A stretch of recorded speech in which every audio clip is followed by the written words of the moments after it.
Good Morning America breaking overnight. Clashes and chaos. President Trump deploying 2,000 members of the National Guard following intensifying protests around Los Angeles. The mayhem in the streets with demonstrators setting fires, breaking glass, and vandalizing buildings. He's angry over ICE operations targeting immigrants here illegally. California Governor Gavin Newsom slamming Trump's move this morning. Strong storms, severe weather threats from Texas to Illinois, plus the East Coast. The forecast for destructive winds, hail, tornadoes, and flash flooding.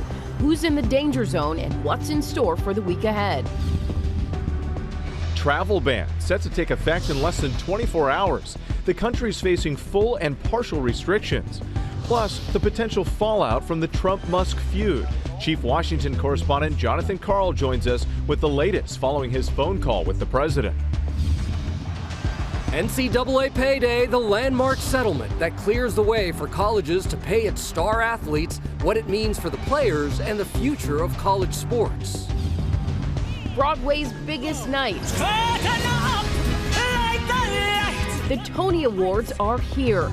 The top contenders, how Audra McDonald could make history. Can Clooney clinch it? The competition for the stage's highest honors. Vying for victory, the Oklahoma City Thunder looking to even up the series against the Indiana Pacers. A preview of tonight's big game. Coco has conquered the clay. Plus, Coco the Conqueror. Coco Gauff becomes the first American woman in 10 years to win the French Open. Live from ABC News in New York, this is Good Morning America. And Good Morning America. So great to have you with us on a Sunday. Huge sports weekend. Absolutely. By the way, we were just talking with Coco Gauff. Incredible, that historic win at the French Open. We also have Game 2 of the NBA Finals. That's tonight. A lot to look forward to. And Gio anchoring from Los Angeles this morning. What's up, Gio? Oh, guys, I miss you, but I am so excited to be here in L.A. because I'm co-hosting the 55th annual L.A. Pride Parade in Hollywood with our friends here at KABC. I also can't wait to speak with Jennifer Love Hewitt. She's going to be live right here in our studio to talk about the new I Know What You Did Last Summer, that highly anticipated movie, guys. And we know she is excited about being on the show. She's already posted about it on social media, so right. Looking forward to that. But first, we have plenty of news to get to this morning, including a GMA health alert on a salmonella outbreak the CDC says is possibly linked to eggs. So what you need to know before cooking your morning breakfast. And new information overnight on the Sean Diddy Combs sex trafficking case, why lawyers are again asking for a mistrial. But we do begin here, Janae, in L.A. Overnight, President Trump ordering the deployment of 2,000 members of the National Guard to Los Angeles in response to clashes between demonstrators and authorities over immigration enforcement here. ABC's Trevor Ault is in this morning. Good morning, Trevor. Good morning, Gio. So we just moved to downtown Los Angeles because the National Guard has arrived here. We've seen some of their setup, the staging, the armored vehicles that have been moving in, a number of those National Guard troops that have had their riot gear already after we have now seen several days of aggressive and intense clashes between these demonstrators as a number of ICE raids have been playing out in Los Angeles. Yesterday, we saw vehicles on fire and a number of different violent interactions, as now some federal officials we're seeing are warning that they could call in branches of the U.S. military to respond to all of these demonstrators here in Los Angeles. Overnight, amid intensifying clashes around Los Angeles, President Trump deploying the National Guard, sending in 2,000 National Guardsmen as angry crowds protest his administration's aggressive deportation efforts. Demonstrations now entering their third consecutive day after coordinated ICE operations across Los Angeles, sparking outrage and devolving into disarray. Dramatic images capturing the escalating chaos. Protests centered around the city of Paramount. Agents swarming this Home Depot there. Some protesters setting fires, breaking glass and vandalizing buildings. Police in riot gear attempting to disperse crowds, pelting the groups with tear gas, flashbangs, and rubber bullets. Governor Gavin Newsom slamming Trump's decision to deploy the National Guard, warning the move is, quote, purposefully inflammatory and will only escalate tensions. But the White House says it will address the lawlessness that has been allowed to fester. And Secretary of Defense Pete Hegseth posting online, if violence continues, active duty Marines at Camp Pendleton will also be mobilized. They are on high alert. Wait a minute. Tensions also erupting in New York. Video showing this man clashing with ICE officers. The Department of Homeland Security identifying him as Joaquin Rosario Espinal of the Dominican Republic. Authorities say he resisted arrest after his immigration proceedings were dismissed. Espinal arrested alongside another woman who allegedly assaulted an officer despite what authorities called interference by members of the public. The tensions reaching a breaking point just as Kilmar Abrego Garcia, who was mistakenly deported to El Salvador, arrived back in the United States on Friday. He's now facing 2 federal criminal charges, his attorney calling those charges preposterous and an abuse of power. And these armored vehicles continue to come in here one by one. The Trump administration vows they are going to continue with these ICE raids no matter what the demonstrators do, but activists say they will remain there pushing back until all of these officials leave. It is all set up for another day of intense clashes. Jenny? We'll be watching to see what happens. Trevor, thank you. Now to the storms overnight and the severe weather threat today from Texas to Illinois and along the East Coast. Let's go to Danny Beckstrom from our New York station, WABC. A lot to watch, Danny. A lot to watch. The highest risk going to be in parts of Texas and Oklahoma. But I want to start with some video.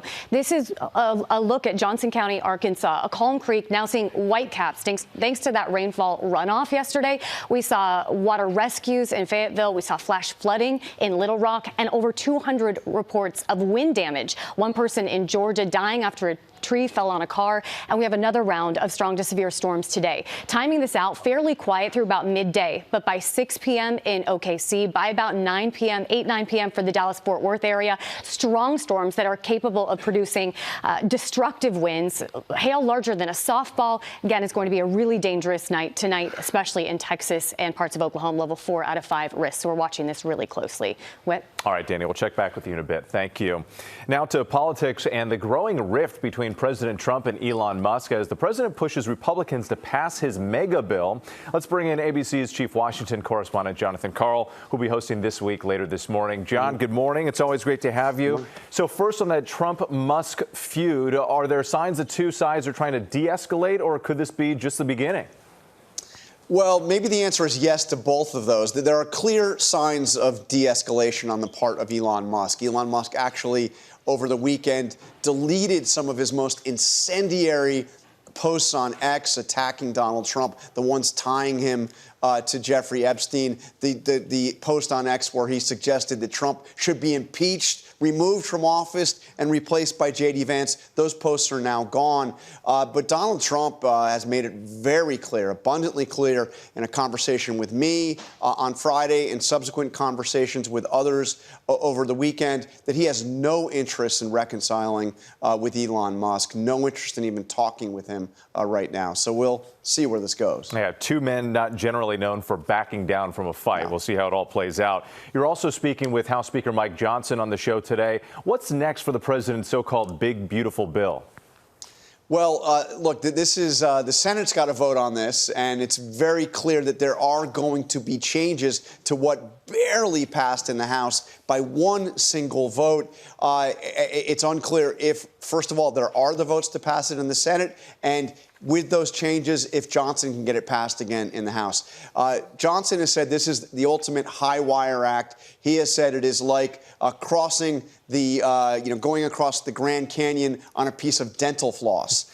He's pleading with the Senate, don't make any major changes because then I'll have a hard time passing it in the House. So, Trevor, look, this will be a very difficult process. Elon Musk's attack on the bill certainly won't make it any easier. But it's worth pointing out that Speaker of the House Johnson has pulled this off before.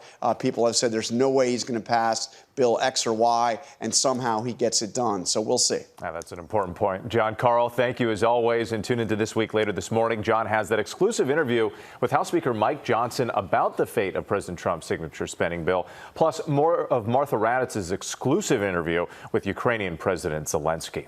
Gio, over to you. Okay, Whit, now to President Trump's travel ban. It's set to go into effect at midnight, and ABC's Alex Prochet is in Washington with more on that. Alex, good morning to you.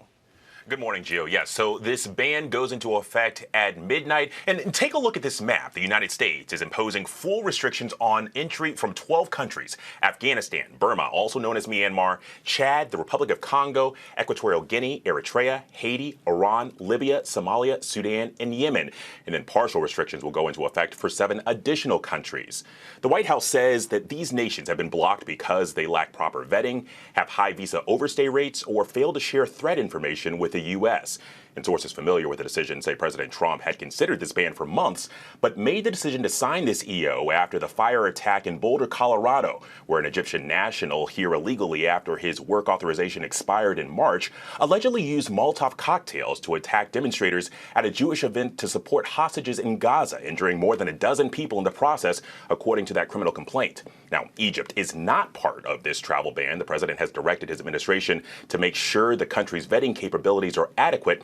But President Trump enacted similar travel bans back in 2017 during his first administration, mostly affecting majority Muslim countries. Those executive orders sparked global outrage and challenges in the courts.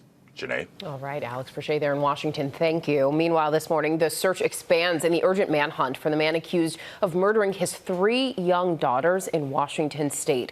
More than 100 officers, agents, and deputies are combing the forest and hiking trails in the search for Travis Decker. Authorities closed off several roads and campgrounds where Decker was last seen. Some of those areas have since reopened. However, the public is urged to remain vigilant. Decker is considered dangerous. Meanwhile, Janae, Sean Diddy Combs once again asks a judge to declare a mistrial in his sex trafficking case. Defense attorneys claim that prosecutors presented false evidence alleging Combs dangled a woman from a balcony in Los Angeles in 2016. Combs' lawyers say that they can prove that he was in New York City at the time and claim that the woman who made that claim committed perjury on the witness stand. Prosecutors are expected to respond to the mistrial request before court resumes tomorrow. Whit. Gio, a major change to college sports here. $2.8 billion in a settlement now clearing the way for colleges to pay top student athletes. ABC's Christian Cordero is in Washington with more. Christian, good morning. Whit, this is your sign to lace up the old college soccer cleats and make a comeback. Good morning to you. You know, just a few years ago, it seemed unfathomable that student athletes would get paid. Now, some are making in the millions, and we're just getting started. This morning, a new era in college sports as thousands of NCAA athletes, both current and former, are set to get their first payday after a federal judge signed off on a landmark $2.8 billion settlement that allows universities to pay its student athletes directly. This is a monumental change, one of the biggest changes in the history of college sports. It streamlines the NIL model that went into effect in 2021, top athletes striking big-time deals for their name, image, and likeness. Starting next month, the schools will write those checks, and the deals will be subject to more regulation. The agreement comes after years of lawsuits, student athletes arguing they should get a cut of the revenue they help drive. But there are still many questions about what a level playing field looks like as the line between college sports and the pros fades. They are still technically considered amateurs, is that right? They aren't employees of their school, which is really where the next fight is going to be. In pro sports, the way that they put salary caps in place, the way they keep players from switching teams every year is by collectively bargaining those things with the union. And right now, college sports is on the cusp of professionalism, and a lot of people want to see it head toward a collective bargaining agreement going forward. Now, as for the back pay for student athletes, the settlement applies to those who competed between 2016 and today. Guys, it's expected to be paid out over the next decade. Guys. Okay, Christian, I still have those old boots, by the way. Great. Staging that comeback, and I know you do too. Yep. I do, but I get winded going upstairs now, Whit, so it's not going to happen. That makes 2 of you, Christian. Yeah, thank you. Thanks. All right, well, now to a salmonella outbreak possibly linked to eggs that sickened at least 79 people in 7 states. ABC News medical correspondent Dr. Darian Sutton is here to help us understand more. Good morning to you, Dr. Darian. This salmonella outbreak has sent 21 people to hospitals. Fortunately, no deaths. What do we need to know about salmonella specifically? Yeah, so there's at least 80 reported cases, and it stretches across multiple states, Sinead. We have a map here just to let people know. So it's mainly across the West and the Midwest, states like Washington, California, even stretching over to New Mexico and down to or up to Nebraska. This is about 1.7 million cartons of eggs now associated with a possible contamination of salmonella. So what should you know? I've treated many of these cases in the emergency room, likely an undercount because many patients, thankfully, can go home the next day. So what you have to pay attention to are the common symptoms of stomach cramping, nausea, and of course diarrhea. Now, often these symptoms can last about a week, but if they are persistent, if you have significant pain, or if you have any sign of bleeding or any other concerns, you should come into the emergency room. Okay, so those things are good to know. Let's take a look at the measles. The CDC says that there have been more than 1,100 confirmed cases this year. That is 4 times the number of last year. What can people out there do? Well, the reason why scientists are so concerned about this, Sinead, is because we are on track for having the highest number of cases of measles since 1992. I know we've discussed this, but right now we're about to outpace 2019 records. And that's so important because that would mean that measles would remain endemic or constantly circulating within our community. So what do parents need to know? That vaccines are the most effective and safest way to prevent these outbreaks. Unfortunately, many of these cases are preventable, and there's at least 280,000 children that are in kindergarten right now not up to date on their vaccines. Wow. So it's important to know you can get your MMR vaccine at any point in your life. We try to maintain at least a year and at the age of 4, but it's important for parents to bring their kids in, especially many who have abstained or postponed during the pandemic. It's reasonable. I understand that. Their threat might not have been as obvious, but right now it's really important to know that it's safe and effective, this vaccine. There's no association to autism, and it's the most effective way to prevent measles, 97% effectiveness. And there was even updated guidance for adults to go back and get it if they hadn't. Absolutely. If you've only gotten 1 dose, you can't find your dose, or you're not sure, you can talk to your provider. There's possibility of testing, but also as adults, we can get the MMR vaccine to protect us. Good to know. Thank you, Dr. Darian. Of course. Did you see Coco Gauff? Did you see her? Because she made history with her win at the French Open, and ABC's Ike Ajachi joins us now with all of the details. Good morning, Ike. Good morning, Gio. The future of American tennis is here. The 21-year-old phenom winning her 2nd Grand Slam and 1st French Open title in a contest full of tension, momentum swings, and elation.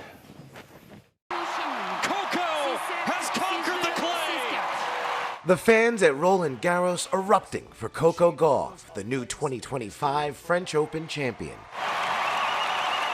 Gauff overcome with emotion, collapsing on the clay, becoming the first American woman to win the French Open since Serena Williams in 2015. And the youngest American women's singles title winner there since 2002. So I would like to thank you guys. The crowd really helped me today. You guys were cheering for me so hard. Right after the win, Gauff also sharing this sweet moment with her parents, meeting them in the stands to celebrate. And later, commemorating the joyous occasion with the Ball kids, joining them for a group picture with the trophy. The 21-year-old defeating top-ranked Aryna Sabalenka in 3 sets. Sabalenka visibly frustrated during the match, even yelling at her corner during the 3rd set. That's out! Gauff's victory, a true test of resilience. After losing a tight first set tiebreak, Sabalenka sticks the landing. Gauff storming back, winning 11 of the final 17 games. Sabalenka struggled with consistency, racking up 70 unforced errors, 30 more than Gauff. Thank you, everyone. Thank you. And as always, I'll come back stronger. After the match, filmmaker and sports fanatic Spike Lee was courtside once again to congratulate the new champ in person. And Coco sharing a note she wrote to herself after a dream she had in 2021, that she would one day win the French Open. Gauff making that dream come true. I'm just really happy with the fight that I managed today. It wasn't pretty, but it got the job done, and that's all that matters.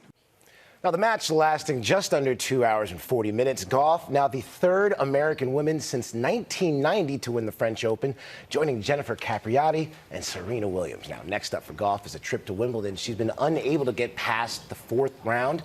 but maybe that'll change this July, guys. I don't know. We'll see. You know what's been so fun watching her is just she continues to grow and get better and better in the mental game and everything, and she was just incredible to watch. And so fun. classy through all of Yes, it. So yes. just cheering her all the way. I love Coco. Yeah. We are so happy for her, and you'll want to tune into GMA tomorrow morning because Coco Gauff, she's going to be joining us for her first live interview since her French Open win right here on GMA. So join us. Can't wait. Yeah. All right. Well, still coming up here on GMA Game 2 preview. ESPN's Malika Andrews joins us as we look ahead to tonight's matchup between the Indiana Pacers and the Oklahoma City Thunder.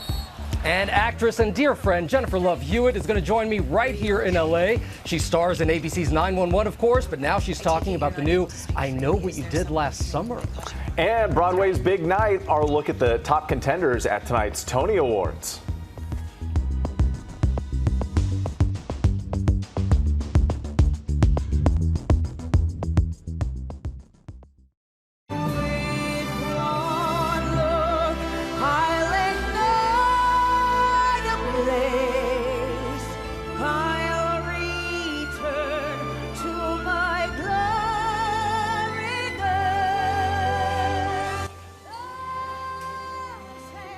Tony-nominated actress, of course, Nicole Scherzinger, belting out one of the hit tunes from the Broadway show Sunset Boulevard.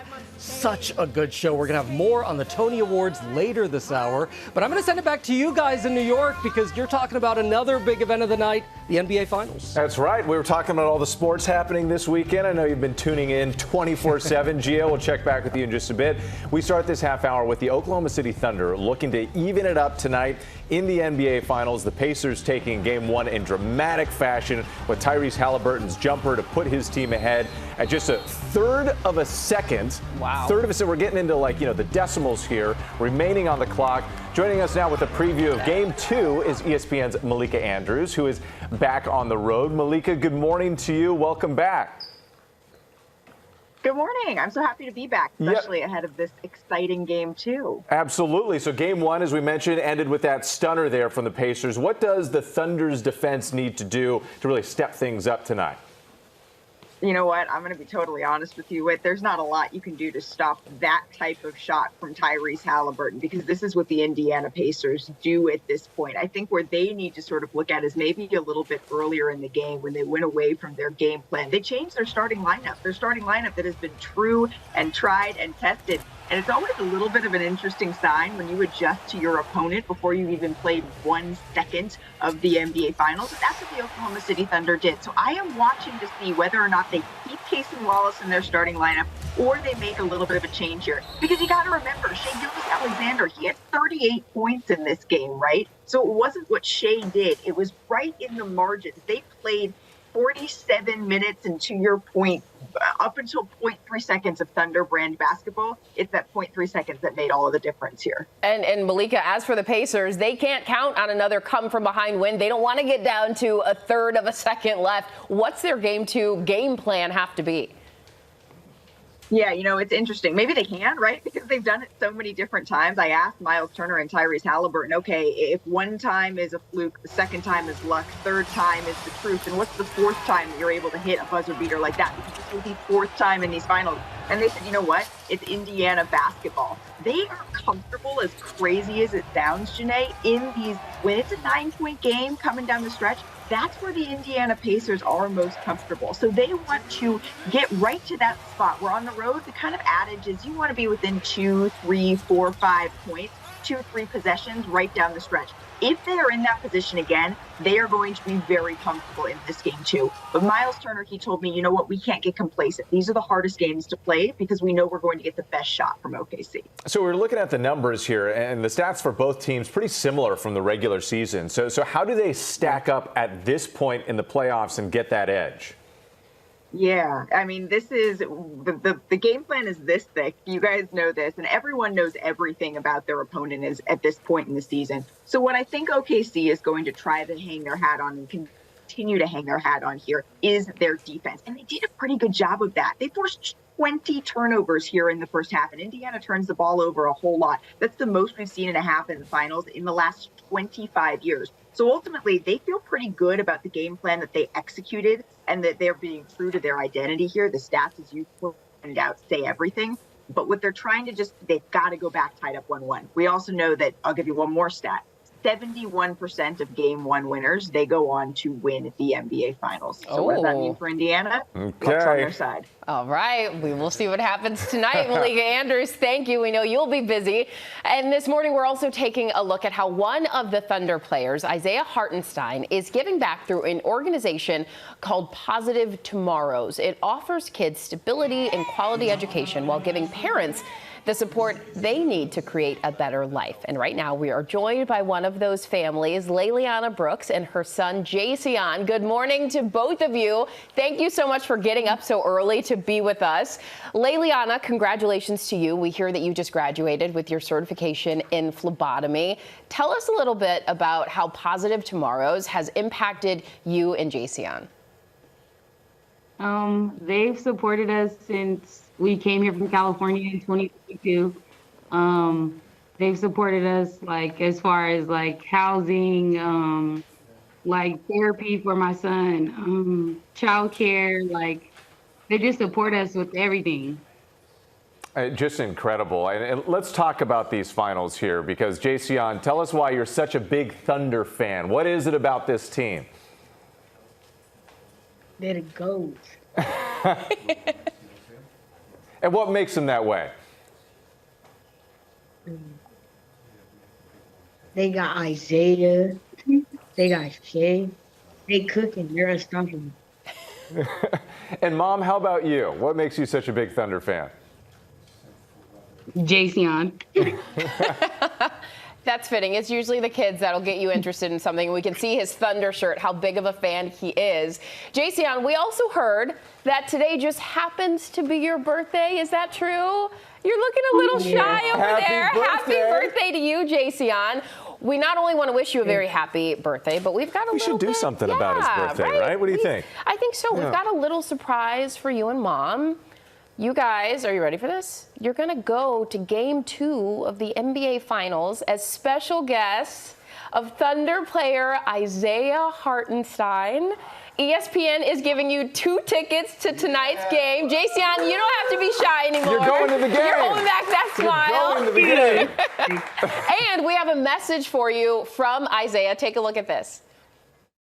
Hey, Liliana and Jayceon. I'm excited to have you guys at Game 2. Thank you guys for all the support. Hope you guys enjoy it. Thunder up. What do you think of that? Are you excited to go to the game? Yeah, very excited. Thank you so much.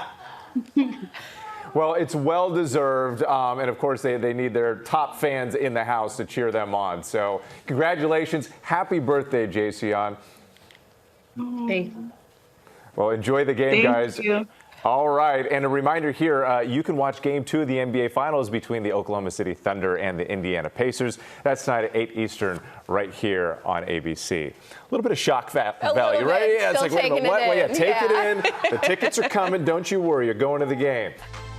What are you waiting for? We're back here in LA with Jennifer Love Hewitt, and you know what? She is starring in the new I Know What You Did Last Summer. This is your first live interview. It is so good to see you. It's so nice to see you. Waking up very early here in LA. Yeah, oh, thank you so much, my friend. So it's been 28 years since we first met Julie James. Yeah. I mean, that's pretty incredible. She is someone you wear close to your heart, quite literally, on your shirt right now. On my shirt, thanks to Adam from Small Town Hero, who made this for me.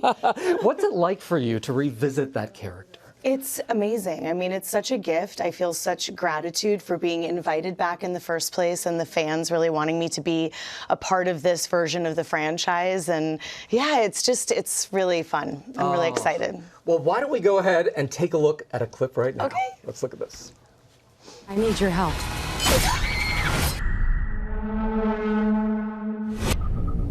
I just have one question.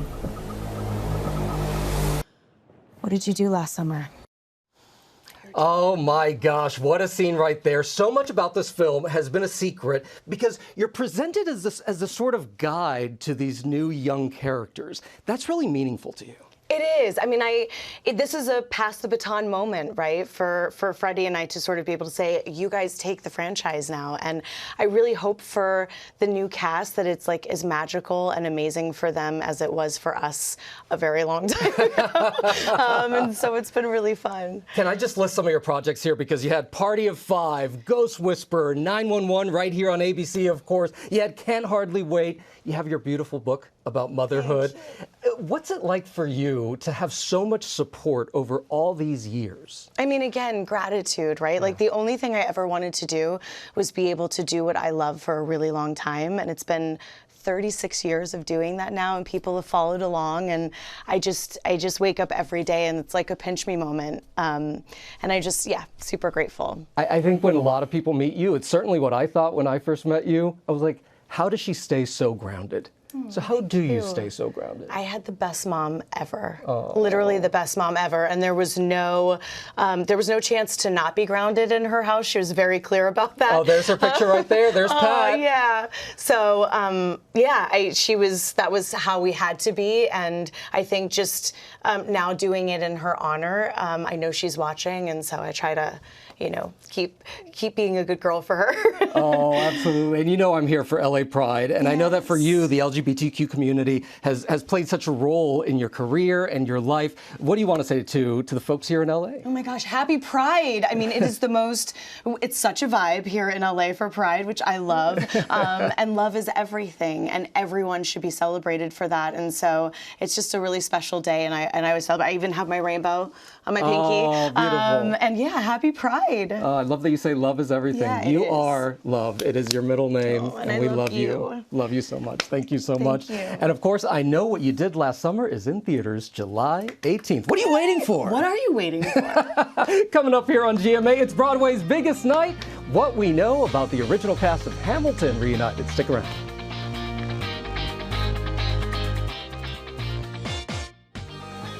We're back now on GMA with Broadway getting ready to honor its own with tonight's Tony Awards, and Will Gans is on top of all the major storylines here. You're always giving us a preview of what's going to happen. Exactly. I was up late doing my homework for these Tony Awards. In fact, it's a night that brings the best of Broadway to living rooms across the country. Theater fans who maybe haven't made it to New York getting a peek at this season's best musicals and brightest stars. And this year, history has already been made. This time I'm staying on Broadway's biggest night. with one look, I'll ignite a blaze. It's Diva versus Diva. Curtain up like the lights. Hosted by this diva.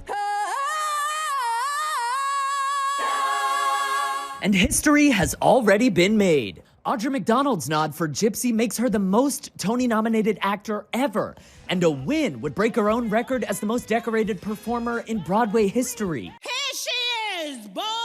After 2 Oscar wins, George Clooney has earned his first Tony nomination for Good Night and Good Luck. Daniel Day Kim is the first Asian nominee up for leading actor in a play for his work in Yellowface. He's up against the category's first ever non-binary nominee in Cola Scola, recognized for their side-splitting work playing Mary Todd Lincoln in Oh, Mary. And speaking of history, Alexander Hamilton, where's your family from? Hamilton is celebrating its 10th anniversary with an OG cast reunion.